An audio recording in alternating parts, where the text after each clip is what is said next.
Welcome to Discourse. I am Sushil Pandey. It's been a year since the devastating April 25 earthquake. However, it seems that the government is slow in recovery and reconstruction. On the other hand, earthquake victims are compelled to live under makeshift tents, and there is no hope that they will construct a new shelter anytime soon. Today, I am going to talk in this regard with Chief Executive Officer of National Reconstruction Authority, Mr. Sushil Gyawali, and UNDP Nepal Country Director, Mr. Renaud Meyer.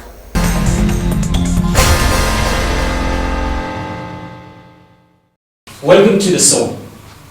Thank you, good morning. Thank you, Mr. Gyawali. It's been a year since the April 25 earthquake, but there is a widespread concern that the reconstruction is being delayed. Why it is being delayed?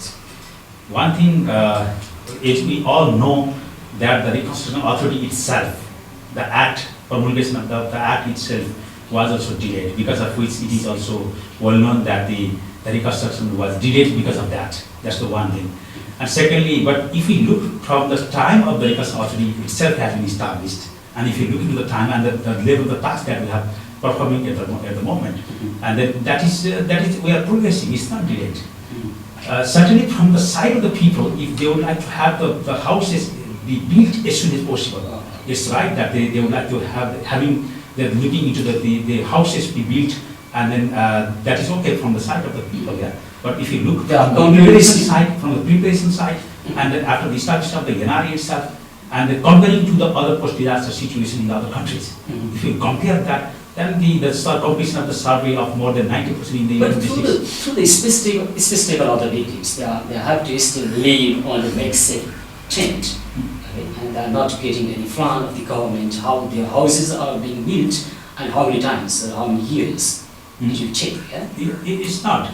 Actually, it is already clear that in the past we also made the different level of this, after the post-disaster situation. The first step was that rescue time, within which time the provision of the tent for the people for having the temporary shelter is okay. Then thereafter, the provision of the temporary shelter for this proposed, the government has provided 15,000 rupees to each and every household. Even after for the winter package, it was also 10,000 rupees was provided to the people, especially for the proposal of the temporary houses. The idea was that the people would be staying in the temporary houses till the permanent construction would be completed. Is it practical? Is it practical to provide 50,000 rupees only to make the foundation of the house? No. At this time? No, I'm talking the 15,000 and 10,000 that was provided in the past. Yeah. Now, for the future, to provide the provision of the 15,000 rupees for the first installment in advance for the foundation, it's okay, it's fine. And if you look also from the other countries' perspective as well, if you look in the Pakistan, if you look in even in India, the amount was similar to like this also. But we are not talking that as compared to the other countries. It is based on our own country's experiences that the 200,000 rupees is being provided, and then extra 300,000 rupees has also been provisioned by this government, this as a support also to the people for the support in the community sort of the guarantee. Mr. Renaud, how is UNDP helping Nepal to recovery and reconstruction? Well, from the very start, we started in participating in the humanitarian effort under the overall coordination of the government. Now, as Mr. Gyawali rightly pointed out, it's been a challenging process. I think it started very quickly with a very efficient post-disaster needs assessment. UNDP was heavily involved, leading several sectors, but also in the secretariat and the management of the process. And the government leadership was really important, and I think everything was on the right track. And that led to a very successful donor conference in June. It's the latter part of the year where obviously everybody knows that Nepal went through some political difficulties and challenges after the promulgation of the constitution, and this has seriously delayed the establishment of the NRA and the passage of the act, like Mr. Gyawali just pointed out. But I think since January this year, we've seen a really quick rebound, and UNDP has been very much providing support, both government, central level and local level. I think as soon as the NRA was established, we've met with Mr. Gyawali, with his team, and we've looked at the needs in terms of strengthening the institution to make sure that they had the capacity and the tools to really lead the whole reconstruction effort. And right now we're in the final phase of the post-disaster recovery and reconstruction framework, which is the roadmap for the country to rebuild I think we have a very solid document. I'm sure it will be very useful because what we see as critical is that we don't go back to Nepal like it was before the earthquake, but we use this opportunity to mainstream principles of building back better and making the country much more resilient. So that's at the central level and working very closely with the NRA. But during this whole year, UNDP has been very active at the community level. We have reoriented a lot of our projects. We've been providing livelihoods opportunities. More than 11,000 entrepreneurs have been recreated to make sure that they had the ability to start again and to boost the local economic development in the affected district. We've been helping local governments to restore their capacity to deliver services to the people. 40 buildings for government services were provided in different districts, from VDC secretary halls to DDC buildings, but also school and health facilities. A lot of community infrastructure was rebuilt with UNDP support. So we're talking here micro hydropower station, irrigation canals, marketplaces, all this to really make sure that the communities have the ability to restart their economic activity and their income, so that they can also re-inject, and while waiting for the grants to be dispersed by the government, that they have their own resources, which I think is extremely important. And the principle that was adopted by Nepal of a homeowner built, rebuilding and reconstruction approach, it's very important that the people are empowered economically, financially, so that there is also hope at the community, and we don't only rely and wait for the government to provide services and support. Ms. Pierre, can you elaborate a little bit what the Reconstruction Authority is doing now? Yeah, after the establishment of this authority itself, when we saw that there is a need of the detailed damage assessment survey. When I joined the office, there was only around 140 engineers deployed in the Dolakha district. That the survey was the commitment that the government of Nepal made during the time of the ICNR conference and also in the PDA, even during the time of the agreement that we made with our development partners for the housing reconstruction. And that is also needed. It's not only because of the development partners we made an agreement, but there was a need to have the detailed damage assessment to know the actual situation of the buildings also. And that's why we made the expedited process. More than 1,600 engineers, first time in Nepal that we deployed in the different BDCs, and then they have been able to come up already deployed? Yeah, they are already in the field, and they have already completed almost 90% of the total survey of the 11 districts, out of the 11 districts of the most affected districts. That's the one thing that we did and now the data have been available in our data center, and then we are under the process of finalizing the beneficiaries, and then even by the coming in the 24th or the 25th April, we'll be in a situation to publish the list for more than 400 BDCs or so. That is one thing that the progress that we are doing. And secondly, we have laid down the foundation to work ahead for the future. Renaud just mentioned that they would have been completed the post-disaster recovery framework for the future plan, how to go ahead, a roadmap for the NRA and for the overall reconstruction, engaging for all the different actors of this for the reconstruction, ranging from the government, development partners, private sector, and also different INGOs. That's the one. And another part that we did is that we have been able to finalize the legal framework that is needed for this. When I joined the office, I was only with one secretary and only the act in my hand. I entered into the office. Then I started to work on this. And then if you come with this, and then that was from the scratch that we started. And then within this short period of time of around 4 months, we have been able to have the overall agreed framework among the different development partners. What about the Reconstruction Act? Yeah, it was the act that was passed promulgated by the parliament. And on that basis, we have to develop the different bylaws and the laws related with the fast tracking of the land registrations, land acquisition, and also the fast tracking and the procurement process. And these have been completed already. I'd like to interrupt you. There is a widespread concern that the Reconstruction Authority is not as strong as it must be in terms of international experience. And some critics say that it cannot work as it must be. We must do. What do you say about it? I think who are saying this, what is the basis for this? The act is weak, or the Reconstruction Authority itself is not as strong as it must be like that. How can you say this? I think from the activities that we are doing, from the actions that we have made. I'm talking about the structure and the act. Not only, I think that is there is I'm not doubting about the capacity of you. No, I'm not saying myself. I'm not saying myself. I'm not doubting on it. No, it is not. It is not in that level. In the case of the Act itself, there have been a certain sort of provisions have been made. Certainly, because this is the first time that we made in this. Are you also satisfied with the very Act and the structure of authority?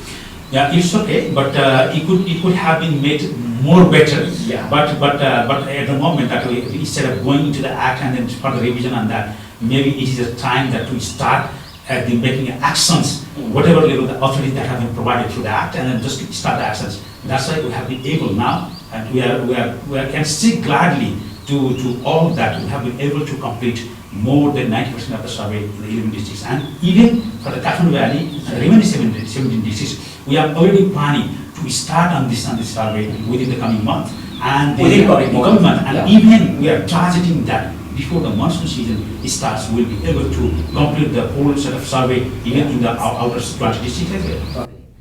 Mr. Renaud, the same question to you also. What exactly the UNDP is doing now in recovery, reconstruction? So for the reconstruction, again, we are continuing our work at the community level, but now that the NRA is established, we are also dedicating a lot of our efforts to strengthen the institution itself. Right? Mr. Gyawali pointed out, in 4 months a lot has been done, and we're talking about an institution that was created out of nothing, right? Just of an act. So I think it's very important to also put this in perspective. Right? You are struggling with setting up an institution and at the same time delivering coordination, monitoring, oversight services that are so critical. And the model that has been adopted is one where the NRA is not an implementor. The line ministries will implement the services of reconstructions and recovery. So we are also facing a big coordination, an intergovernmental coordination challenge. And the NGOs and the INGOs, which have done a splendid job at really providing immediate assistance to all the community that were affected by the earthquake. Now the NRA also has the task to coordinate all those to make sure that the funds that are made available by the international community and the domestic funds of the government itself are all coordinated and really spent in the most efficient manner. This is something but that the concern is that that be very concerned about. The concern is that the stakeholders, they are not coordinating each other appropriately.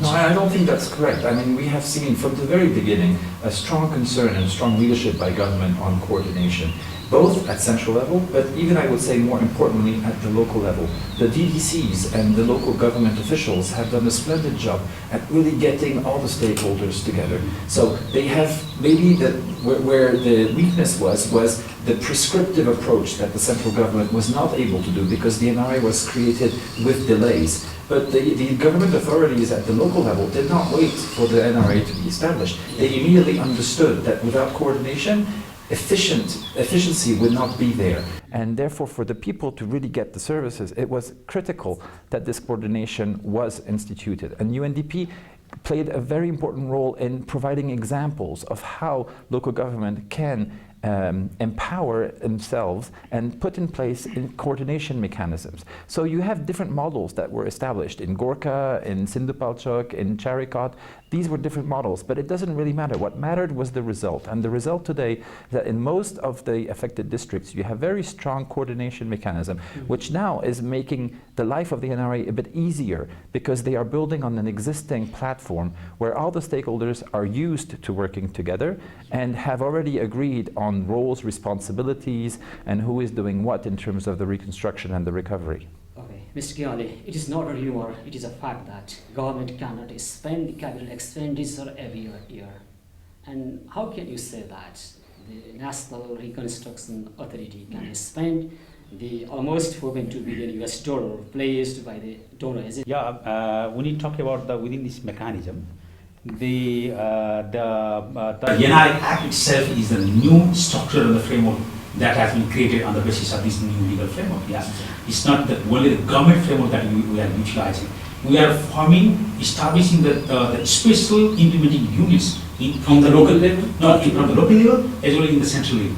For example, there are the major 4 ministries which are very much responsible for this task. that the Ministry of Urban Development, Ministry of Federal Affairs and Local Development, Ministry of Culture and Ministry of Education, these are the major four ministries which we have to have a lots of infrastructure sort of reconstruction has to be made. That's why we decided to create the departmental level of the institution, especially entities, to part the reconstruction in the central level. That's one thing. Secondly, are you using government agency or mechanism to spend, or are you making new structure to spend this? It is a hybrid model. That means that we are using the government people for the new structure and the mechanism. So that's the which future. one will be dominant? There are four ministries that are very much important in the four implementing units in the central government level, and they are and then for which to expedite the expenditure.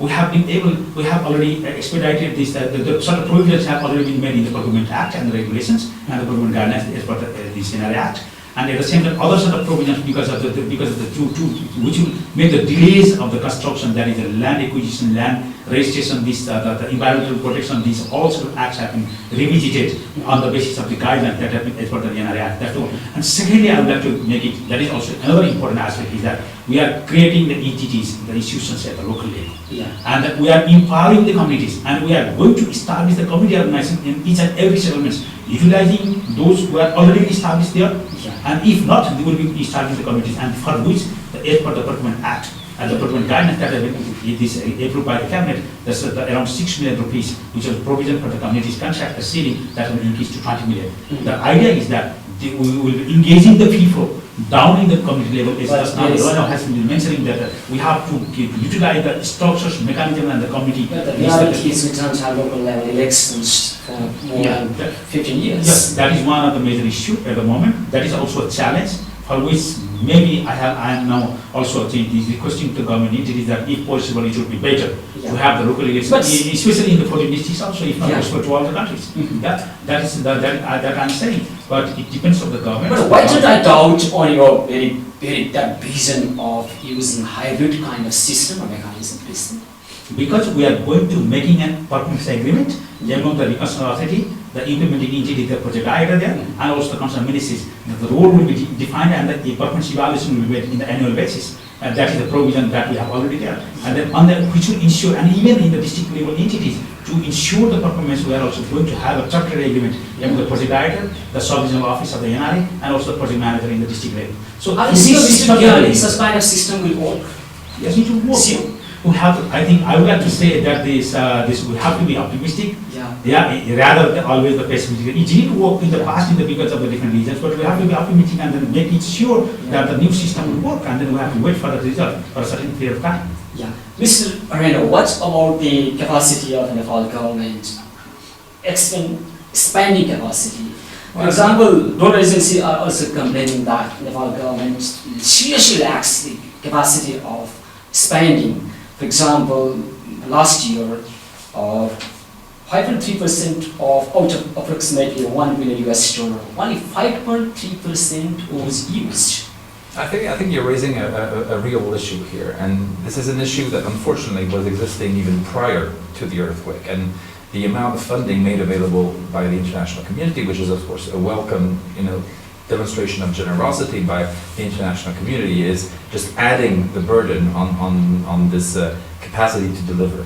The Ministry of Finance just a few days ago acknowledged itself that 9 months in the fiscal year, they only were able to spend 20% of the development budget. So clearly there is an issue. But I think we are encouraged by this hybrid model that Mr. Gyawali is talking about. We heard from the Prime Minister himself that outsourcing would be an option that the government would consider to expedite delivery, and hopefully this will be applied, of course, to also reconstruction and recovery. Now, there are ways of increasing this, right? There's an issue, of course, of capacity of the government institution and of the government employees themselves. And this is not something that can be solved overnight. It's a long-term process of strengthening governance capacity, and an area that UNDP is involved in.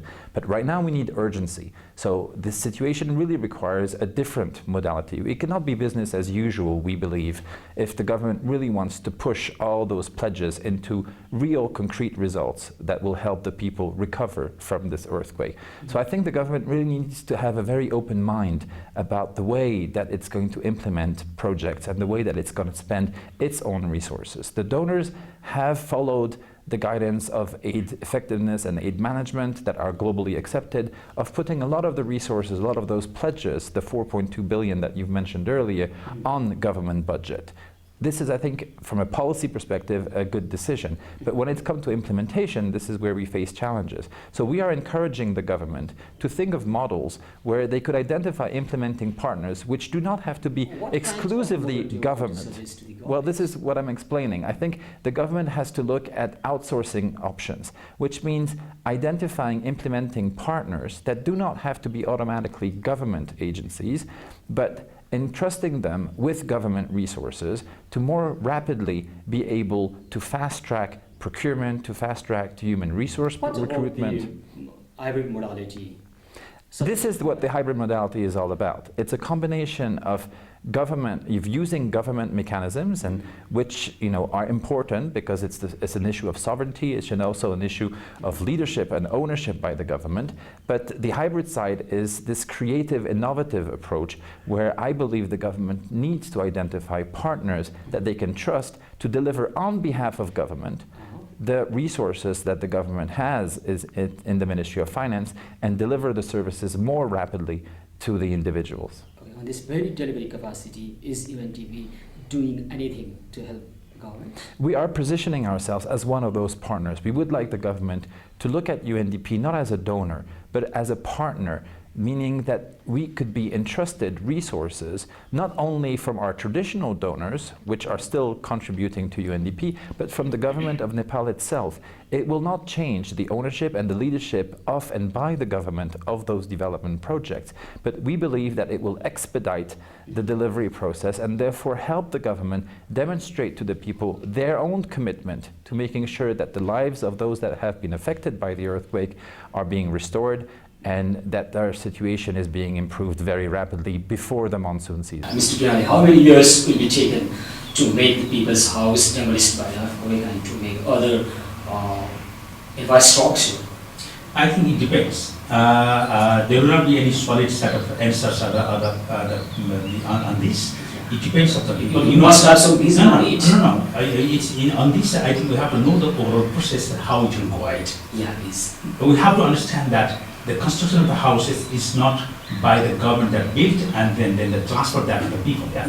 It is the owner driven, and the people themselves will be constructing the houses.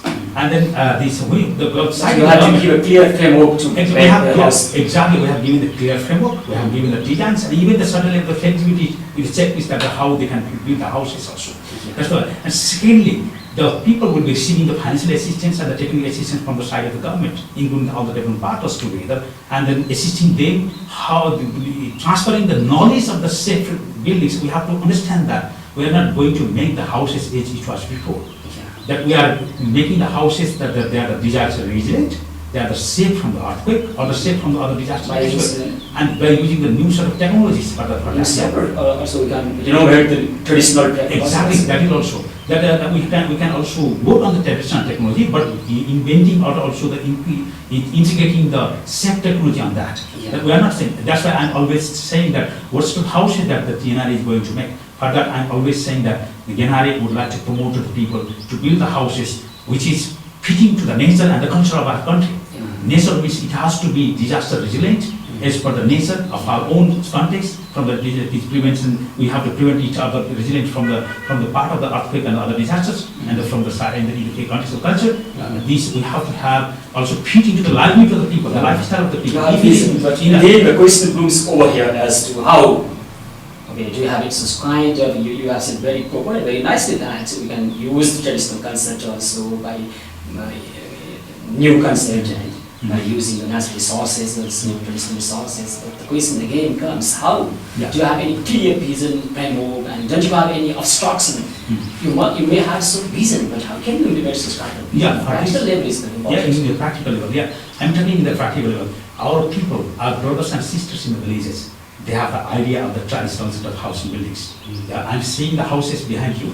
They are the houses which is of the traditional culture of having the slopes and all these things. If you look into the certain ethnic groups from coming to the Mughals and the Sherpas like that is different. So there is a knowledge there. Only the thing is that we have to transfer the technology today that to train to them. And that's why we are going to, during the time of the construction of the houses, the technology transfer will be there, and the people will be starting to integrating the safe technology into their traditional sort of knowledge and the experiences that they have. And they will be starting to be working on that. Through this process, the people will be starting to construct the houses, which is traditionally fine with the architecture, and also safe from the different sort of disasters fitting into the nature. The role of the NI is one is supporting the people to make their own houses. Yeah, exactly. We have to support the people. We are not going to build the houses on our own, and we do not have to do, because it will create the ownership from the people about the houses. And we have to also understand that the people would like to have the houses on their own, and they would like to, that is the different from the different houses. The same village, your neighborhood will have a different house, and the neighbor in the nearby neighborhood, they will have another houses, and they would have to have the different, because the people size, the family size is different, and maybe the geographical situation might be different. Because of these things, we have to give the flexibility to them, but at the same time welcome the different set of technologies and the innovations from the side of the people and from the other experts.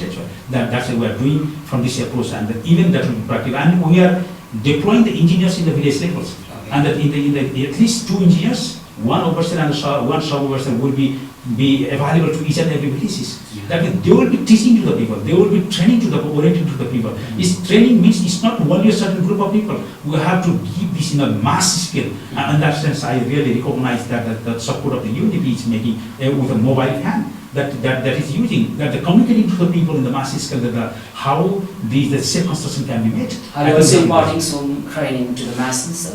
Yeah, exactly, masses, and also Buddhist masses. And then our idea is that instead of taking the people from the outside, it should be better to train the people in their own villages and settlements. Training them? These engineers who will be deployed, and then training to them, and that will have another benefit, that people will be getting the employment in the construction industry. And the money that will be flowing to them in the villages, that will be circulated in their own communities. And that is very important, and people are getting the job on that. So through which their economic level will also be uplifted, and then that money that will be set to a certain level during the process of the construction, that can be used for other purposes in the future to develop entrepreneurship in the different areas, and the people will be having these skills, and they will be getting the job even in the future. I think these people will be the people who will be also for the future, after the construction will be completed in this disaster-prone area, they will be the people who will be leading for the construction in the other part of our country. So we have to be optimistic on that, and then that is also that is a practical effort that we can go, we can adopt for the training to the people in the mass scale in the Mr. Renaud, the disaster must have taught many things to us. Okay? But what do you think? What's the Nepal learn from this kind of disaster?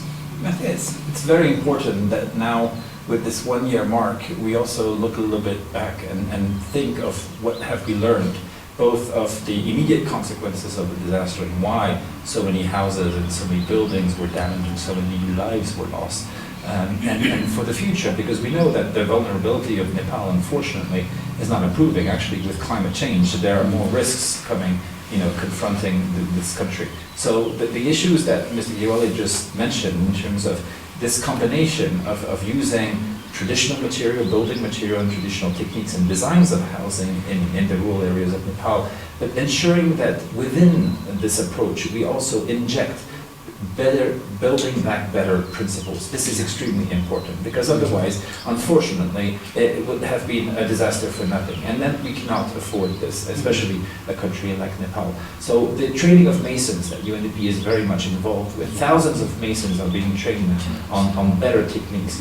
Even before that, working with the Ministry of Urban Development, UNDP has been very active in looking at building codes for urban areas, for rural areas, and making sure that those safer building practices are being now widespread and completely translated and passed on to local actors and local communities. So without this, it's going to be very difficult, for Nepal.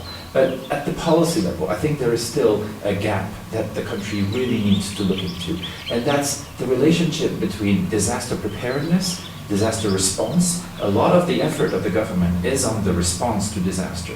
But I think one of the lessons that we need to learn from this earthquake is the importance of disaster preparedness. We have seen that the little that has been done already in the country has been extremely important in making sure that lives were saved very rapidly. The emergency operating centers that the Ministry of Home Affairs has established at the district level with UNDP support and DFID funding have been extremely instrumental at passing the information from the district affected back to the central level and to ensure a better coordination of the response. But beyond response, this preparedness is very important. Well, I think preparedness, there's a lot of tools that can be and should be. So one of them is, of course, the issue of mapping the various risks. Now we're talking about the earthquake, but we all know that there are many other types of disasters that are every year. There's landslides, there's flood, there's the glacier outburst of potential lakes up in the higher mountain levels. So there's a series of risks, and we need to understand, appreciate those risks. These take, it takes technological skills to understand that, and then mapping them and building with them early warning systems managed by the community themselves. And we now have quite a few examples of early warning systems, but they are not connected, they're not integrated, they are a bit scattered all over the country. These are very useful, but they need to be integrated because unfortunately, disasters don't stop at the limit of a district or of a EDC. So it's very important that at the national level, this be really well articulated in terms of policies and in terms of regulations. And if you really want to be at the forefront, which I think Nepal should be given its vulnerability, you need to inject elements of climate change. The climate scenarios for 20, 30, 50 years forward, we know how to do them, we know how to model them, and then the lessons that we learn from those climate scenarios, they need to be taken into consideration in all the development planning of the country, at the central level, at the local level. A lot of countries have done this, and it has proved very, very effective. Any other countries. So this approach needs to be really, really rooted in Nepal. And for this, we need a government, agency, and entity. And again, here we have a lacuna in Nepal. We don't have at the institutional level a central government body that can coordinate all those elements. And without those elements taken together, unfortunately, the capacity of Nepal and of its people to really improve the resilience of the country will be, I think, hampered. So it's really high time that the long-awaited Disaster Act that is sitting in Parliament for many years really be looked at from that perspective. And I'm hoping that the parliamentarians, educated by what we have seen of this earthquake and all the challenges that the country has faced, will really understand the urgency of not only passing the act, but making sure that the act includes this institutional element, and that the government, at the highest level possible, will establish an authority that will look at climate change, at disaster preparedness, at disaster response in a holistic fashion, and that all this be brought in at the level of the community so that everybody is better prepared and has a better ability to respond to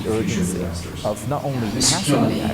Every year Nepal faces many disasters, floods, fire, at the highest level possible earthquakes. But every time it seems that Nepal fails to address at disaster or preparedness mechanism and disaster response why it happens again and over and again. that all this I think Renaud just has mentioned very in a comprehensive way on that and this part. In my view also, that we have to think in the three areas, three approaches for this disaster management, the experiences of the past century. One is we need to have a certain level of policy framework and a legal framework for this. That's the one thing that is really needed to address this the different level of disasters and the different times. And secondly, we need to have the structures in place, the institutional structures and the academy in place. And then for that we always talk about there is a need of a disaster management authority like that in the different times in the central level and even in the district and also the local government level also. But we have not been able to formalize those sort of the disaster management entities in the different tiers, different levels that we have to form on that. And the third is that at the level of the people itself, because we are in the disaster-prone area.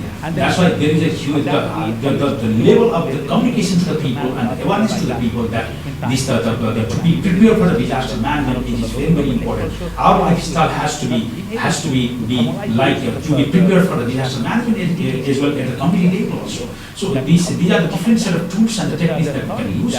For that, there is a need of the special entity which will be working on that. There are the two options for this. One is that the disaster management authority being established as it is being proposed in the Disaster Management Act. The secondly, this National Reconstratruction Authority can be transformed also in the future in the Disaster Management Authority in the future also. That is the different set of options are there, but there is a need of the entity which will be looking into, but not in the after the disaster response, but especially preparing for the disaster in the future that may happen, and then through risk mapping, risk warning, and then preparing for that. Mr. Renaud, most appealing to the people. What do you want to say to the Nepali people while we are commemorating the 1 year since the earthquake?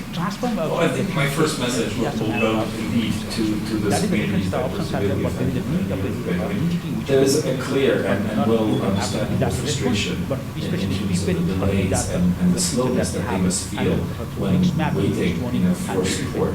I think this is very unfortunate when we're coming now to the second monsoon season after the earthquake, and still we have a lot of the communities that are in anxious hands and are facing very, very difficult circumstances. So we really want to extend our solidarity with them. We want to really confirm to them that we're doing our utmost to provide with the government leadership the most efficient way of providing them with support from livelihood to shelter, public service delivery opportunities. This is a massive, it was a massive undertaking and a massive earthquake. So I think now is not the time for political discussions and fighting. I think we need to have a very strong consensus among all the local actors and all the central actors, so that all of us really put our efforts together, international, national, government, non-government, local government, everybody really needs to continue our efforts and really continue the good start that the NRA has had since January to make sure. And my second message would be more to the decision makers. I think this issue of the capacity to deliver business as usual will just not work. And there's a long history in Nepal where delivery rates of government budget has been always and for the longest time local government. We need to continue our effort on long-term capacity investment in the government. But at the same time, facing especially these construction efforts, we need to come up with new models, innovative ways of ensuring that the $4 billion pledges that were given by the international community to Nepal in an amazing well, not everything has yet been transformed into cash, but a large part is. Some in grants, some in loans, but money is there. And clearly, if not $4 billion, a large amount of money is available now for expenditure, but it's just sitting in the coffers of the government. So I think it is extremely important that altogether, again, without any hidden agenda or wrong motives, we only should be motivated by ensuring that people get access to services. And if this requires outsourcing and hybrid models that we're hearing, we are very supportive of this, and we would like to contribute to making this a reality.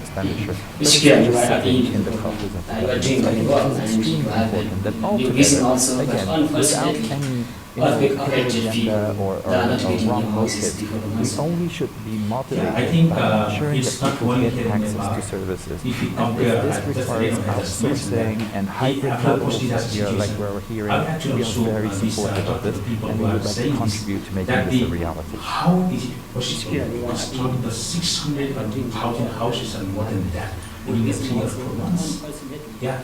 How many years? I'm coming to this. After the time, with the issues itself, is starting from the scratch, and then we are expecting and telling to the people that it had to be constructed within the 3 or 4 months, and the NRI is not delivering that. I think it's not fair. I think we have to. I'm not asking you to complete it within a year. No, I'm But my saying. question is, how many years will it be taken? I'm coming to this. So that's why it is not certainly possible to deliver the houses to each and every houses that say the construction houses within the 3 or 4 months. It's too much ambitious. I'm talking about And how. exactly in the future, exactly. It ultimately depends on the people themselves because we are going to have to that is happening. But You have to reach. and then Responsibility goes of you. Exactly. To support the people. When they want to start their houses, we have to make sure that the people get the construction materials, people get the trained masons or the trained people, so that the technology has to be transferred to the people who will be getting that. For this, we are already finalizing this post-gas. I will 20 years to complete the house. In the total, in totality for all the infrastructures, this the parliament has given the time frame of around 5 years, but we will be constructing most of the infrastructure before the 5 years. Before 5 years. We will be doing that, and even for the housing construction, From this date, before 5 years, people will get new house. Yeah, and it is not only new house, all the other infrastructures, and at the same time, I'm talking about the housing construction take 5 years or so. It should be before that, and even maybe, we are thinking that within the 2 years of period from now, the people will be having most of the houses being constructed, and that is an approach plan that we are taking. My last question, what are these 5 years plan in terms of international practices? Is documented? No, I mean, and if you look at any... In terms of international practices, I'm Exactly. asking. You're looking at the Philippines, you're looking at Indonesia, you're looking at Pakistan. I mean, it's taken many, many years for the country to completely recover. And Within these 5 years? I think 5 years is if the country... My question is, Nepal heading to the right direction with a very appropriate Oh yes, pace? absolutely. I think there's no doubt, right? That with the PDRF in place, we have a very solid document and a vision for the government and for all the actors to build together a more resilient Nepal. But ultimately, what has to be managed is the expectations of the people, of the community, and of the victims of the earthquake. PDRF remains a document to them. They need immediate assistance, and this is what all of us are very concerned about, and we are very motivated to bring those services to them. Mr. Renaud, Mr. Gyawali, thank you very much for giving us time and consideration. Thank you very much for the indeed. government and Thank for you all very Thank you. Thank you very much also for the ABC television. And we appreciate you to communicate to the people, and then I would like to always to see the ABC television that will be communicating to the people, the messages of the NRA, and also coming up with the messages from the people and to this is what us. all of us Thank you are very much. concerned about, and we are very motivated to bring those services. I said, sorry for that. For giving us time and consideration. Thank you very much. Thank you. Thank you very much also for the ABC television. And we appreciate you to communicate to the people, and then I would like to always to see the ABC television that will be communicating to the people the messages of the NRA, and also coming up with the messages from the people to us. Thank you very much. Thank you.